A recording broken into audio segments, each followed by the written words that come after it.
Hello everyone, सो ये my read previous year paper solving की class है और आज की क्लास में हम लेवल 2 की जो सब्जेक्ट होता है उसे सॉल्व करने वाले हैं। सो लेवल 2 में दो सब्जेक्ट होते हैं, एक तो होता है साइंस एंड मैथ्स और एक होता है सोशल स्टडीज़। तो आज की क्लास में हम सोशल स्टडीज़ के पोर्शन को सॉल्व करेंगे और 2012 से लेकर 2022 तक जितने भी सोशल स्टडी के पोर्शन हुए थे अभी तक रीट के एग्ज़ाम में, उन सबको मैं 1 बाय 1 करके अपने चैनल पे सॉल्व कराने वाली हूँ। सो आज की क्लास में हम 2012 के रीट के पेपर के सब्जेक्ट सोशल स्टडी को सॉल्व करेंगे। इसके टोटल 60 क्वेश्चंस पूछे जाते हैं। सो चलिए इन्हें सॉल्व करना स्टार्ट करते हैं। हमारा पहला क्वेश्चन है, भारतीय इतिहास में 20वीं शताब्दी का इतिहास दशक महत्वपूर्ण रहा क्योंकि कर्नाटौल की एनल्स का प्रकाशन हुआ, कौटिल्य लिखित अर्थशास्त्र की प्रतिलिपि मिली, अशोक के शिलालेख को पढ़ा गया, या फिर ऑप्शन डी सिंधु घाटी सभ्यता की खोज हुई। तो जो 20वीं शताब्दी का तीसरा दशक था वो इसलिए महत्वपूर्ण था क्योंकि इसमें सिंधु घाटी सभ्यता की खोज हुई थी। तो इसका राइट आंसर है option number D.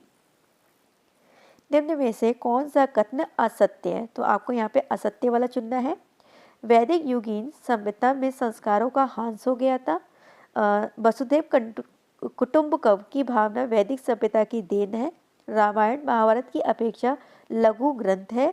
Bharatiya Samaj में बड़े बुजुर्गों को परिवार का मुखिया माना जाता है। सो आपको यहाँ पे असत्य वाला बताना है। तो उसका राइट आंसर होगा ऑप्शन नंबर ए कि वैदिक युगीन सभ्यता में संस्कारों का ह्रास हो गया था, जबकि ऐसा कुछ भी नहीं हुआ था। वैदिक युगीन सभ्यता में तो संस्कारों को बहुत ज़्यादा अहमियत दी जाती थी। तो इसका राइट आंसर होगा ऑप्शन नंबर ए। निम्न में से शहरीकरण का कौन सा प्रमुख कारण नहीं है? फिर से आपसे निगेटिव वाला पूछा है। कुटीर उद्योगों का ह्रास, तेज जनसंख्या वृद्धि, बढ़ती महंगाई, आवश्यक सुविधाओं का अभाव।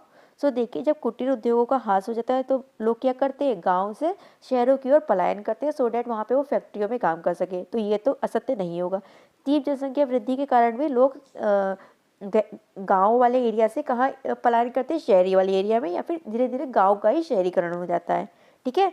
और उसके अलावा जब हमें अपनी सुविधाओं का अभाव होता है, जैसे कि जो गांव वाले लोग होते हैं वो शहरों में आ जाते हैं ताकि उन्हें अच्छी हॉस्पिटैलिटी मिले, अच्छे अच्छे स्कूल मिले, क्योंकि वहाँ जो गांव वाला एरिया है वहाँ पे इन सुविधाओं का अभाव है। तो ये भी नहीं होगा। तो बढ़ती महंगाई शहरीकरण का कारण नहीं है। अगर देखा जाए तो शहरों में ही ज़्यादा महंगाई होती है, गांव में तो इतनी महंगाई होती भी नहीं है। तो लोग गांव से शहर में क्यों आते हैं? महंगाई की वजह से। ऐसा तो नहीं है ना कि गांव में ज़्यादा महंगाई है। तो उसका राइट आंसर होगा ऑप्शन नंबर सी। निम्न में से कौन सी सभ्यता हड़प्पा सभ्यता की समकालीन थी? क्रीट सभ्यता, मिस्र सभ्यता, यूनानी सभ्यता, रोमन सभ्यता। सो जो हमारी हड़प्पा सभ्यता थी वो मिस्र की सभ्यता यानी कि मेसोपोटामिया की सभ्यता के समकालीन थी। ऑप्शन नंबर बी इसका राइट आंसर होगा। और जो हमारी जो मेसोपोटामिया की सभ्यता थी उसमें जो मिस्र की हमारी सिंधु घाटी सभ्यता थी उसको मेलुहा नाम से पुकारा गया था। नेक्स्ट क्वेश्चन है, भारतीय समाज में महिलाओं की स्थिति के सुधार की दिशा में किए गए प्रयासों के संदर्भ में निम्न में से कौन सा कथन सत्य नहीं है? आपको नहीं वाला चुनना है। मद्रास प्रेसिडेंसी में वीरेशलिंग प्रहुत ने विधवा विवाह के समर्थन में एक संगठन बनाया था। जवाहरलाल नेहरू एवं सुभाष चंद्र बोस ने महिलाओं के लिए अधिक स्वतंत्रता एवं मांगों का समर्थन किया। पंडित रामाबाई ने ऊंची जातियों की महिलाओं की दुर्दशा सुधारने का प्रयास किया। ताराबाई शिंदे ने स्त्री पुरुष तुलना नाम से किताब प्रकाशित कर स्त्री के बारे में रूढ़िवादी विचारों का समर्थन किया। सो अगर आप रूढ़िवादी विचारों का समर्थन कर रहे हैं तो आप किस तरीके से सुधार कर सकते हैं? तो उसका राइट आंसर होगा option number D. Next question है, कर्मचारी वेतन भोगी है जबकि किसान राजा की भूमि जोतते हैं। चीनी यात्री का यह कथन किस शासक के संदर्भ में कहा गया? हर्षवर्धन, चंद्रगुप्त प्रथम, चंद्रगुप्त सेकंड, या फिर समुद्रगुप्त। सो ये जो कथन है वो चंद्रगुप्त सेकंड के शासनकाल के बारे में कहा गया था। और उस टाइम पे जो चीनी यात्री थे जो चंद्रगुप्त सेकंड के दरबार में रहा करते थे, जिन्होंने ये कथन कहा था, उनका नाम था फाहियान। वो 15 वर्ष तक चंद्रगुप्त सेकंड के दरबार में रह के गए थे। किस चोल शासक ने पल्लवों को हराकर कांची पर अधिकार कर लिया? Parantaka first, Aditya first, Vijayalaya, Rajendra Chola second. तो इनका नाम है option number B, Aditya second ने ऐसा किया था। इन्होंने पल्लवों को हराकर कांची पर अधिकार कर लिया था। दक्षिण भारत के किस शासक ने राज्य को राष्ट्र, कोटम, और तथा ग्राम में विभाजित किया? चोल, पल्लव, राष्ट्रकूट या फिर चालुक्य? तो इसका राइट आंसर है ऑप्शन नंबर बी, पल्लव। किस राजवंश के समय कनेही विश्वविद्यालय प्रसिद्ध हुआ? राष्ट्रकूट, चोल, चालुक्य या फिर पल्लव? तो किसके टाइम पे प्रसिद्ध हुआ? राष्ट्रकूट के टाइम पे। तो इसका राइट आंसर है ऑप्शन नंबर ए। रामपुरवा का वृषण शिलालेख अशोक स्तंभ किस राज्य में है? बिहार, बंगाल, असम या फिर उत्तर प्रदेश? सो ये बिहार राज्य में है। तो इसका राइट आंसर होगा ऑप्शन नंबर ए। निम्न में से सगुण भक्ति का प्रचारक संत था? सगुण भक्ति का कबीर, नानक, निम्बार्क या फिर दादू? तो उसका राइट आंसर है option number C, Nimbarka. Mughal कालीन कला के बारे में कौन सा कथन असत्य है? कौन सा असत्य वाला चुनना है आपको? बीजापुर में इब्राहिम रोजा है। अकबर ने फतेहपुर सीकरी 1885 ईस्वी के बाद बनवाई। अकबर का मकबरा सिकंदरा में है। शाहजहां ने दिल्ली में तख्ते ताउस बनवाया। तो देखिए अकबर का जो मकबरा है वो सिकंदराबाद में है, आप ये बात भी याद रखिएगा। और जो तख्ते ताउस किसने बनवाया था? शाहजहां ने बनवाया था। और बीजापुर में कौन था? इब्राहिम रोजा था। ये सब चीज़ें सही हैं, जबकि इसका जो राइट आंसर होगा वो ये होगा कि अकबर ने फतेहपुर सीकरी 1885 के बाद बनवाई। नहीं, इससे पहले ही फतेहपुर सीकरी का कार्य पूर्ण हो चुका था। 1575 के आसपास ये कार्य पूर्ण हो चुका था, ना कि 1885 के बाद। महाराणा प्रताप की मृत्यु के समय उनकी आयु क्या थी? 67 वर्ष, 54 वर्ष, 57 वर्ष या फिर 49 वर्ष? उस टाइम उनकी आयु 57 वर्ष थी। Right answer is option C. सन 1800 के आसपास भारतीय निर्यात में सूती कपड़े का प्रतिशत 30 था, जो 1870 ईस्वी तक घटकर कितना प्रतिशत रह गया? 25, 13, 8 या 3? ये केवल और केवल 3% रह गया। Option number D is the right answer. महिलाओं में भी जागरण एवं सामाजिक सुधार हेतु आधुनिक काल में मेल लेखन कार्य को प्रोत्साहन दिया। इसी काल में उन्होंने कई पुस्तकें लिखी। 1876 ईस्वी में प्रकाशित ग्रंथ आमार जीवन को की लेखिका थी रससुंदरी देवी, कैलाश बासिनी देवी, रोकेया शेखावत, पंडिता रमाबाई। सो इसकी जो लेखक थी वो थी रससुंदरी देवी। तो इसका राइट आंसर होगा ऑप्शन नंबर ए। भारतीय संविधान को अंगीकृत किया गया संविधान सभा द्वारा, संसद द्वारा, लोकसभा द्वारा या फिर राज्यसभा द्वारा? तो भारतीय संविधान को संविधान सभा द्वारा अंगीकृत किया गया। तो उसका राइट आंसर है ऑप्शन नंबर ए। पंथ निरपेक्ष शब्दावली जिसे बाद में जोड़ा गया का उल्लेख भारतीय संविधान के किस भाग में मिलता है? मौलिक अधिकार में, नीति निर्देशक तत्वों में, प्रस्तावना में या इनमें से सभी? सो जो पंथ निरपेक्ष जो शब्द है वो प्रस्तावना में जोड़ा गया था। इसका राइट आंसर होगा ऑप्शन नंबर सी। बालक के अधिकार बिल 1992 का कौन सा अनुच्छेद यह कहता है कि मुझे मेरे अधिकारों को जानने का अधिकार है? अनुच्छेद 42, अनुच्छेद 12 या 13, अनुच्छेद 23, 28, 29 या अनुच्छेद 36? सो ये कौन कहता है? ये कहता है अनुच्छेद 42। ठीक है, इसका राइट आंसर होगा option number C. Next question है, निम्न में से कौन सा मौलिक अधिकार नहीं है? आपको नहीं वाला बताना है। समानता का अधिकार, स्वतंत्रता का अधिकार, मतदान का अधिकार, संवैधानिक उपचारों का अधिकार? तो स्वतंत्रता का अधिकार, समानता का अधिकार, संवैधानिक उपचारों का अधिकार, इसके साथ साथ शोषण के विरुद्ध अधिकार, धार्मिक अधिकार, ये सारे के सारे हमारे मौलिक अधिकार है। लेकिन जो मतदान का अधिकार है वो हमारा मौलिक अधिकार नहीं है। तो उसका राइट आंसर होगा ऑप्शन नंबर सी। मूल कर्तव्य संविधान के भाग 4 का के किस अनुच्छेद में समाहित है? 41 का, 42, 50 का या 52? तो ये किस में समाहित है? 51 का, मतलब कि ए में। तो उसका राइट आंसर है ऑप्शन नंबर ए। राष्ट्रपति चुनाव से संबंधित गलत कथन है। चुनाव में से संबंधित विवाद सिर्फ उच्चतम न्यायालय में ही उठा सकते हैं। सभी विधायकों के मत समान मूल्य रखते हैं। सभी सांसदों के मत समान मूल्य रखते हैं। मनोनीत सदस्य मतदान में भाग नहीं ले सकते। सो देखिए ये बात सही है कि जो मनोनीत सदस्य होते हैं वो मतदान में भाग नहीं ले सकते, क्योंकि उनको राष्ट्रपति के द्वारा ही मनोनीत किया जाता है। तो वो उनके भूतपूर्व जो राष्ट्रपति होंगे वो उनका समर्थन करेंगे, इसलिए वो तो भाग नहीं लेते। और संसद के सभी सदस्यों को मत देने का अधिकार होता है, लेकिन जो संसद सारी विधानसभाओं को राष्ट्रपति के निर्वाचन में भाग लेने का अधिकार नहीं है। तो इसलिए इसका राइट आंसर होगा ऑप्शन नंबर बी। और चुनाव से संबंधित जो भी विवाद होता है केवल उसे हम उच्चतम न्यायालय में उठा सकते हैं। तो उसका राइट आंसर है ऑप्शन नंबर बी।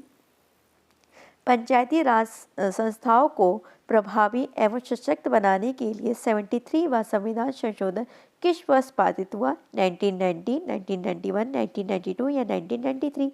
सो ये 1992 में पारित हुआ था और ये अप्लाई हुआ था 24 अप्रैल 1993 से। ठीक है, ये भी याद रखिएगा कब से अप्लाई हुआ था। राज्यसभा में अगस्त 2010 में हुई स्थानीय निकाय के चुनाव में महिलाओं के आरक्षण का कितना प्रतिशत का लाभ उठाया? 30, 33, 50 या 10? तो उन्होंने 33% का लाभ उठाया था। तो उसका राइट आंसर होगा ऑप्शन नंबर बी। राजस्थान के नगर निगम के प्रमुख को कहते हैं, तो किसे क्या कहते हैं हम? इसे कहते हैं अध्यक्ष, महापौर, सभापति या फिर नगर निगम। तो इसे हम कहते हैं महापौर। तो इसका राइट आंसर होगा ऑप्शन नंबर बी। राजस्थान विधानसभा में कुल सदस्यों की संख्या है 200, 180, 160 या 210। सो इनकी कुल संख्या है 200 और वर्तमान में भी ये 200 ही है। किस महासागर में मेरियाना गर्त स्थित है? हिंद महासागर, प्रशांत महासागर, अंध महासागर, इसे अटलांटिक महासागर है, हिंदी में गलत लग गया है कुछ, अंध महासागर, या उत्तरी ध्रुव महासागर। तो उसका राइट आंसर होगा ऑप्शन नंबर बी। प्रशांत महासागर में मैरियाना गर्त स्थित है। क्षेत्रफल के आधार पर विश्व का सबसे बड़ा और सबसे छोटा महाद्वीप है।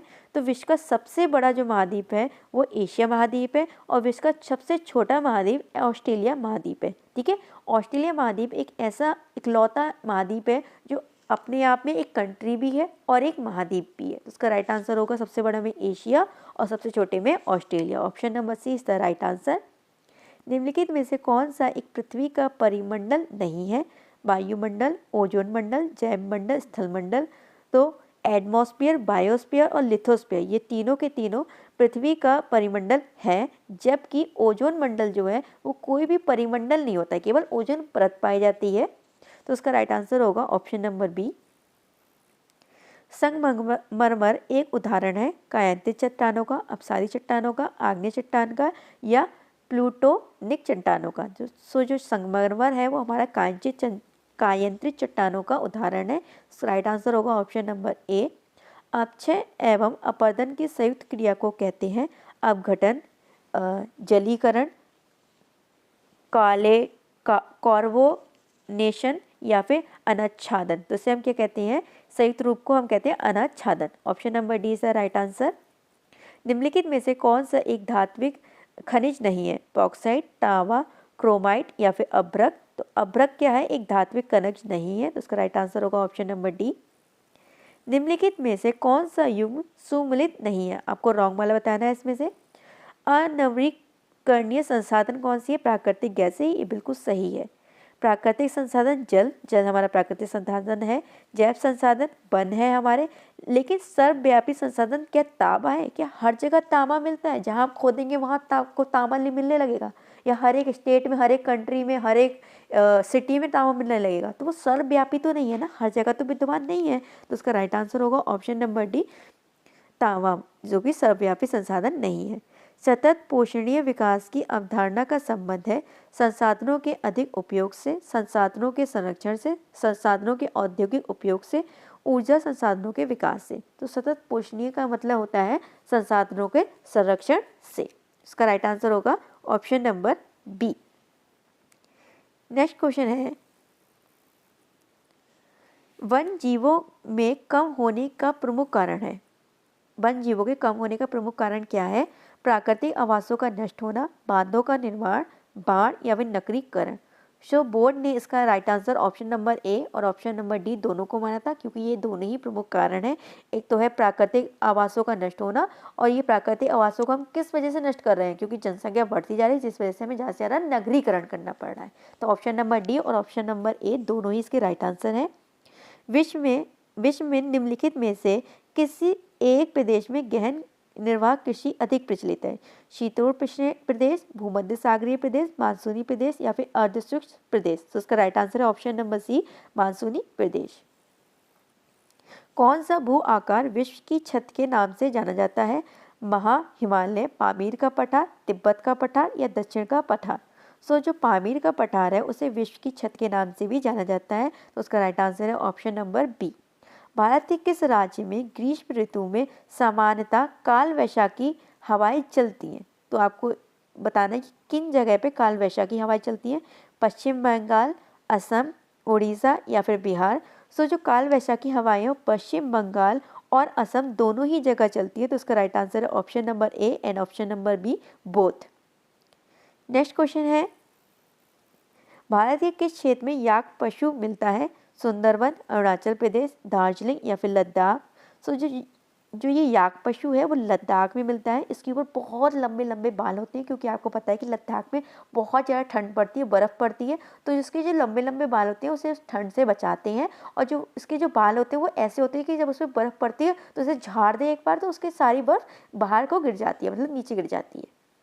नेक्स्ट क्वेश्चन है, निम्नलिखित में से किस एक स्थान पर एंटीबायोटिक दवाइयों का उत्पादन इकाई है?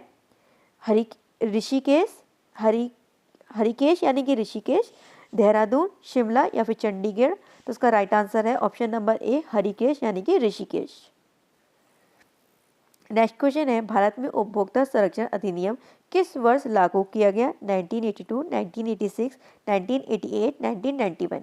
तो उपभोक्ता संरक्षण अधिनियम 1986 में लागू किया गया था, तो उसका राइट आंसर है ऑप्शन नंबर बी।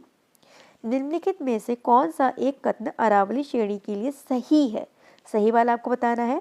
वर्षा में सहायक, जल विद्युत उत्पादन के लिए प्रयुक्त, जल विभाजन का कार्य करता है, परिवहन के लिए अवरोध? जो हमारी अरावली की श्रेणियाँ हैं वो जल विभाजन का कार्य करती हैं, इसका राइट आंसर है ऑप्शन नंबर सी। निम्नलिखित में से कौन सा एक राजस्थान में वर्षा संग्रहण की परंपरागत विधि है? तावा, तो तालाब, कुआं, नदी या फिर टांका? उसका राइट आंसर है ऑप्शन नंबर सी, टांका। राजस्थान के किस जिले में छबड़ा तापीय ऊर्जा केंद्र स्थित है? कोटा, बारा, झालावाड़ या फिर सवाई माधोपुर? तो उसका राइट आंसर है ऑप्शन नंबर बी, बारा। देखिए, छबड़ा मतलब कि झाड़ना, आप इसको ऐसे याद रखिए, छबड़ा मतलब कि झाड़ना। तो आप किस चीज़ को बार बार झाड़ेंगे तो छबड़ा कहाँ है? बारा में, मतलब बार बार आपको झाड़ने की नीड है। क्योंकि ये जो फैक्ट्स बेस्ड क्वेश्चन होते हैं इसे हम जल्दी भूल जाते हैं, इसलिए अगर हम इसे किसी ट्रिक के थ्रू याद कर लें तो हमें लॉन्ग टर्म तक याद रहते हैं। नेक्स्ट क्वेश्चन है, निम्नलिखित में से कौन सा युग्म सही सुमेलित नहीं है? हिंदुस्तान मशीन टूल्स, अजमेर, ये एकदम सही है। नेक्स्ट है, सीमेंट जो है वो मोड़क में है। सीमेंट को क्या करेंगे हम? मोड़ मोड़ के बनाएंगे, तो इसलिए मोड़क में है। आप ये भी याद रखिएगा कहाँ है, क्योंकि ये भी अब क्वेश्चन आ सकता है ना कि सीमेंट जो राजस्थान में सीमेंट उत्पादक क्षेत्र कहाँ है, तो मोड़क ऑप्शन में होगा। विद्युत मीटर कहाँ है? जयपुर में है। इसका जो राइट आंसर है वो है option number B, ball bearing Alwar में नहीं है। राजस्थान के प्रमुख अवरक उत्पादक जिले हैं। जो राजस्थान के प्रमुख अवरक उत्पादक जिले हैं वो है अजमेर, भीलवाड़ा और जयपुर। अजमेर, भीलवाड़ा और जयपुर। विरासत के संरक्षण हेतु स्मारक, पुराशेष स्थान एवं प्राचीन वस्तु अधिनियम राजस्थान में कब लागू किया गया? 1961 में, 1971 में, 1947 में या 1952 में? अब आपने देखा है कि जो राजस्थान है वहाँ पे बहुत पुरानी स्मारकें हैं, जैसे कि वहाँ पे क्या है वो मतलब बहुत सारे किले वगैरह हैं, है ना। उनका संरक्षण करने के लिए एक नियम लागू किया गया, एक कानून लागू किया गया। वो किस वर्ष हुआ था? 1961 में। Option number A is the right answer. Next question है, बालत क्या है?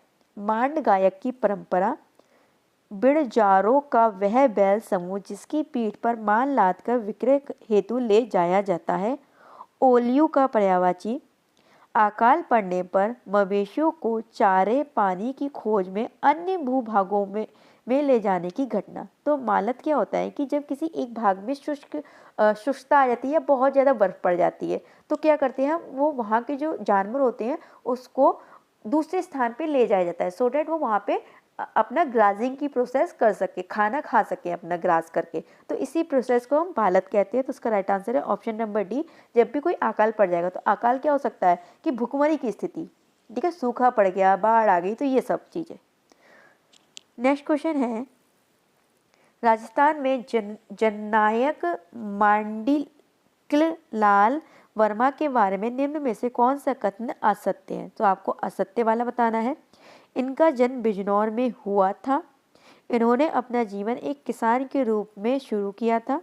वे बिजनौरियों किसान आंदोलन में लंबे समय तक संबंधित रहे। स्वतंत्रता प्राप्ति के पश्चात वे बृहद राजस्थान के प्रधानमंत्री बने। सो इसमें से ऑप्शन नंबर बी और ऑप्शन नंबर डी दोनों ही रॉन्ग है और बोर्ड ने इन दोनों को ही आंसर माना था। इन्होंने अपना जीवन एक किसान के रूप में शुरू किया, ये भी गलत है। स्वतंत्रता प्राप्ति के पश्चात बृहद राजस्थान के प्रधानमंत्री बने, ये भी बिल्कुल गलत है। नेक्स्ट क्वेश्चन है, सो जो हमारा 139 क्वेश्चन था वो एक बोनस क्वेश्चन था, इसमें सभी को नंबर दिए गए थे।